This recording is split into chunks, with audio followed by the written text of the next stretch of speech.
good for you anyways, I suppose, Italy. You're doing great, buddy. We all believe in you.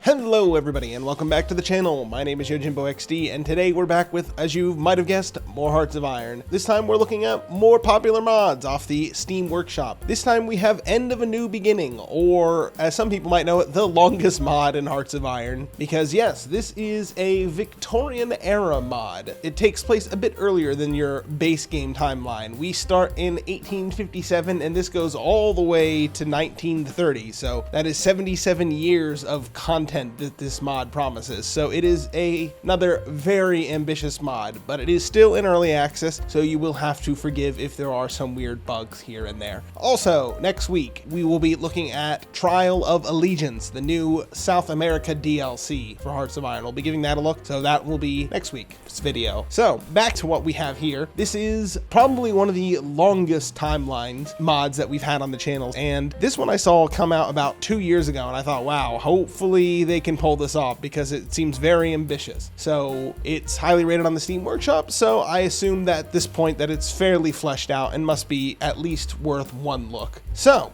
we have a 1857 start date. We have our Monarchs of Europe. As I said, this is set squarely in the Victorian era. I would say it's a fresh set of faces to look at, but a few of these gentlemen aren't looking so fresh. I'm not super familiar with any of these people. I'm actually not very familiar with the Victorian time period, other than I know rampant colonialism was the game of the day. So maybe this mod can teach us something too. It does promise to be a bit of a longer mod, so not super focused so much on war, more on politicking, because if you did war the whole time, you'd end up steamrolling about 4 years in and you wouldn't have much of a game at that point. So this mod promises to be a bit more like the Victoria games, which, full confession time, I've never played any of them, so I don't know how any of those mechanics will work if they implemented it. But then again, why bother buying any other strategy game out there when you have Hearts of Iron and people will just mod it to be any other game you want it to be? So anyways, this mod looks super ambitious, so I figured why not take a look at it, and I figured in this time period we could take a look at Prussia. We haven't had a good Germany game in a while, and also Prussia starts the game looking like this, like somebody went and dropped Germany and it broke into a bunch of different pieces. So yeah, the German Empire hasn't formed just yet. That will happen later after a few wars, so hopefully that's what we get to see tonight. So I'm excited to look at this mod. So we have Iron Man mode off, and we're actually going to leave historical on because it doesn't say I can't. I don't want things to fly apart too soon. I want to see what this whole mod has to offer without it breaking apart, so we'll just leave it on. All right, so let's get into it. All right, here we go. We got a little intro from the devs here. So once again, support your local devs if you like their mods. And I don't know what any of this does, so I'm just going to leave it on the default setting. I assume the devs know better than I do. All right, so here we are in Prussia, and right away, as promised, we have some Victoria mechanics, and I'm not 100% what all of this does, so we'll have to figure this out as this goes along. We even have culture and religions as part of this. I'm familiar with that mechanic from Crusader Kings. Is it anything like that? And let's take a look at the focus tree. Yeah, this is looking kind of small for something that's supposed to last you several decades, but maybe it'll expand and get bigger as we move on. And it looks like on our construction screen we also have some new options. They give us either resources or extra manpower, like from farms, and they still have military and civilian industry. So far I follow. And now let's look at the tech tree. Wow, yes, as you might imagine, a tech tree that lasts several decades is quite big, and generally speaking it's mostly just more of what's in the base game. More types of artillery, more guns, more ships, some other options. But yeah, there's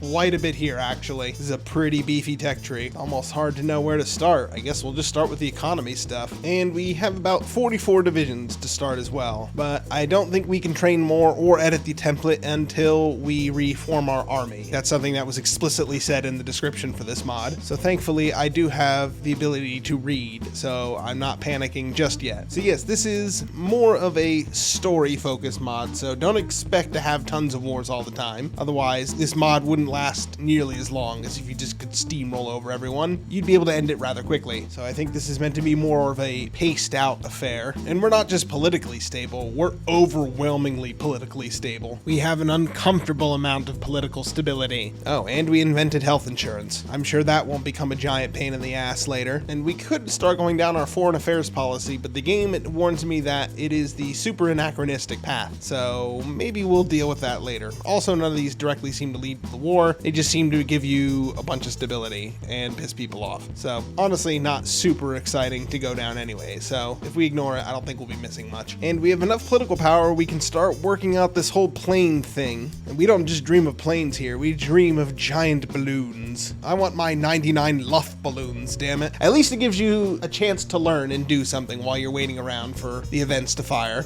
I feel like this is a kind of on the rails mod. And it looks like this mod does have super events. Crash of 1857, eh? Well, kiddo, looks like you better get all your fun bucks and get them out of the bank. Those things are going belly up. Keep losing our cotton factories because we're running out of raw material. But our economy is still booming, apparently. It really doesn't feel that way. We only have 5 factories to build with. And I'm slowly working on upgrading our spy agency, and it looks like they really beefed up this as well. You're going to be spending several decades, presumably, working at this, so I guess they needed to give you a little something more to do. So I can appreciate that. And we're currently doing more research to upgrade our economy, and I swear I'm not playing Factorio, but some of these names kind of do remind me of that. Oh, and one of our princes married a Brit. Good for them. Now, if I could just stop looking like a macerated mess of a country. And see, we're so awesome as Prussia that we're already moving towards economic recovery. You can't keep a good Prussian down. And we have a decision to rebuild the Hohenzollern castle, which I believe is a wonder in Civ, so I'm gonna go ahead and do that, because we don't have too many castles in America, and I just think they're neat. And it looks like we built the first telegraph between Constantinople and Athens. We got the best nerds, and we have a business opportunity to dig a big ditch in the desert. Sounds good to me. Let's get in on this. And we have our first war on the continent. Looks like it is France and Italy versus the Austrian Empire. And I guess to do our part of it for the canal, we need to throw some manpower at it. So I'm doing my part, and the war between France and Austria is over, and it looks like Austria took the big L. Probably because you don't have somebody named Carl leading you. And we discovered global climate change. I think the only thing that needs to change around here is this beard. What is this? Well, I'm sure neither this climate change business or this beard will have any ramifications for the future. And we're getting several offers from some of the other German states for a military convention, so I think we can all be friends here. You don't look French, so we can sign this agreement. Oh, and this is my first time even looking at it, and it looks like they've even overhauled the naval doctrines to make them more like research trees you go down. It looks like they've even added some customized icons into this. Some of this looks normal, some of it looks less so. And we went around improving our relationships with a few nations, and we can start trading with them. And we're still working on the Suez Canal, and we're still reforming the army. And it looks like Italy's reunited, but I don't know if they know what the definition of united is, because it looks like they're still missing chunks of it, like Venice and Rome. But good for you anyways, I suppose, Italy. You're doing great, buddy. We all believe in you.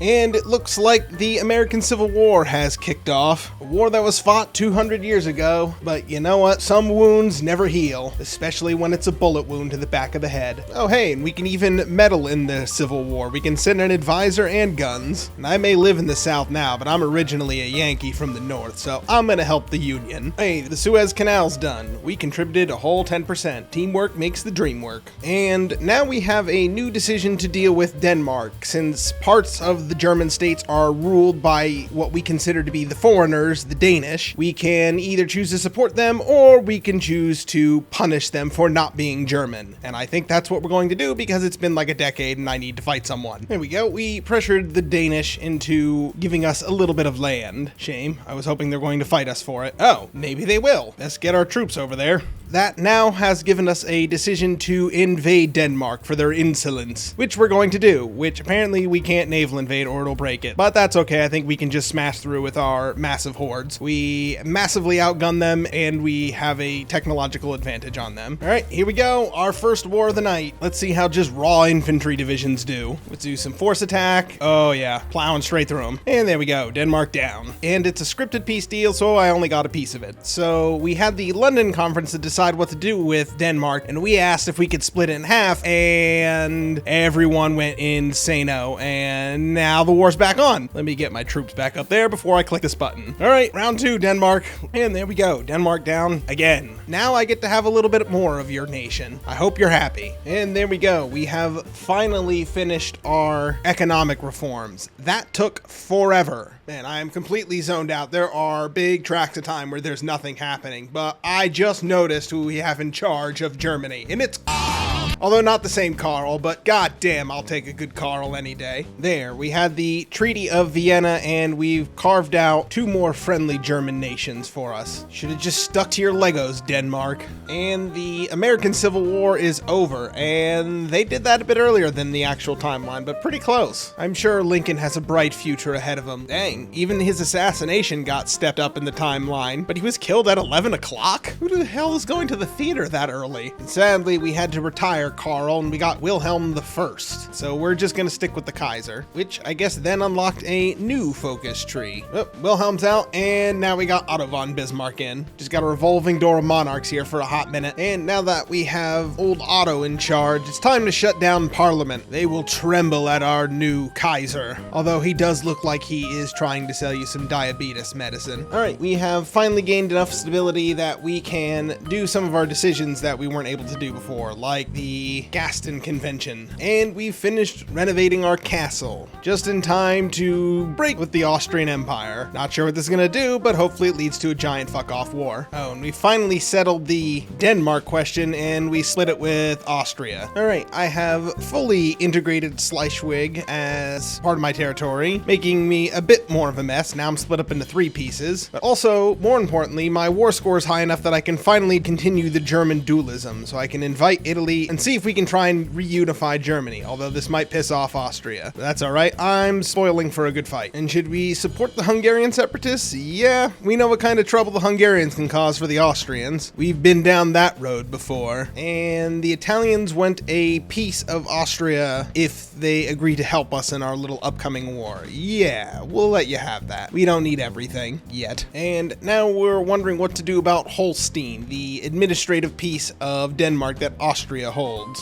Well, I see no reason for them to continue to have it, so I think we should have it instead. And with the click of the button, just like that, it's mine. And now they're proposing war against us because they're not too happy about that. And here they come. And immediately, I don't see them on parts of their line, so I'm going to drop the speed down here and just see how much of this I can take while they're not looking. Yep, and now I'm at war with Austria and all the German states. Woo, and it's a mess immediately. And there goes Hanover. And there we go. We're just spreading them out in the east here, while Italy keeps them occupied in the south. And there we go. Austria has sued for peace, probably because I was running wild in their back and they couldn't do anything to stop me. All right, now that we've weakened up Austria, we can start eyeing up our neighbors to the south who were fighting against us and see if we can go about forming this German empire. And there we go. We've reintegrated our first piece of the German states. Now to get the rest. At least we're all connected up now. I feel whole again, or at the very least I don't have disgusting borders to try and defend. Hey, and I can finally reform the army now too. We're beginning to write our new constitution and see if we can get the last few German member states to join up. And I think we're just gonna stick with all the historical choices. All right, and here come the events that lead up to the war I've been waiting for, the Franco-Prussian War. So historically, we have one of our claimants to the Spanish throne, which is pissing off the French essentially. So we're going to pull back Leopold's claim on Spain, because that is what happened historically. But then this happens. France demands that we renounce all of our claims to the throne, and to that we say no. And here come the French, and that just gave us 46 more extra divisions when they declared war. Yeah, I have an insane number of divisions at the moment, and trying to stack them all in these 2 provinces is going to be a supply issue, so we're going to just hold off until we can make some room. And let's see what happens when we counterattack here. Oh, and we do have their cipher, which we're going to use. That should help too. And we even have some Luftballons. And there we go. We we made our breakthrough near Metz. There we go. Got a bunch of French units encircled up there, and we're starting to make a clean breakthrough to Paris now, and I don't see any divisions to stop us. And then the North German Confederation broke away and started a civil war. What the hell is this? I don't know why this civil war popped up, but man, this is making it a nightmare. It has completely stalled my advance into France. Now I'm also having to fend off naval invasions from them, which I think is actually depleting their front line, so I'm okay with that. And there we go. The errant Prussia is down. There we go. We got the naval invasion secured, and we're almost to Paris. Let's look at the kills. It's about even at the moment, honestly. And there we go. With Paris taken, that is the Franco-Prussian War over. And it looks like we got to keep a big chunk of France. And the French Emperor, Napoleon, not that Napoleon, the other one, he was so ashamed by the defeat, he turned himself into a flag. And with that, we declared victory, and we get to annex the rest of the German states. We are now technically the German Empire, but our name never changed. But more interestingly, have an entire new focus tree to play with, so we could continue our run as Germany. But I think we'll have to look at that another night, because I am out of time. But I had a lot of fun with this mod. It is very ambitious. This is basically the length of 3 Hoi games rammed into one. So it's a lot of fun. I enjoyed it. There's a lot of interesting mechanics here, and it's interesting to see the Victorian era in Hearts of Iron. My only complaints were some of the focuses were unfinished, and there is a lot of waiting around for stuff to happen. As you can see, I started in mid-1950s, and I was sitting around most of the time. Only got involved in a handful of wars, but I still really enjoyed this mod, so I do highly recommend it. So if there's any other mods or anything else out there you'd like to see, let me know down in the comments below. And remember, next week we have the review of the new DLC for Hearts of Iron, Trial of Allegiance, coming out, so stick around for that. So you'll finally get a break from mods next week. All right, see y'all. Have a good night.